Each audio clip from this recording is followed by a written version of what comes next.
పవన్ నటించిన తాజా చిత్రం అజ్ఞాతవాసి నిన్న ప్రపంచవ్యాప్తంగా విడుదలైంది. ఈ చిత్రం ప్రేక్షకులని అంతగా ఆకట్టుకోలేకపోయినా త్రివిక్రమ్ డైలాగ్స్ కొన్ని మెప్పించాయి.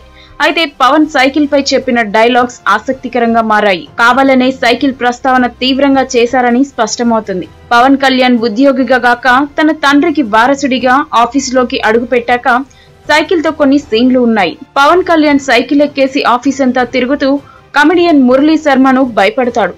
అంతేకాక సైకిల్ పై పవన్ కళ్యాణ్ మమకారాన్ని కూడా చూపించాడు త్రివిక్రమ్.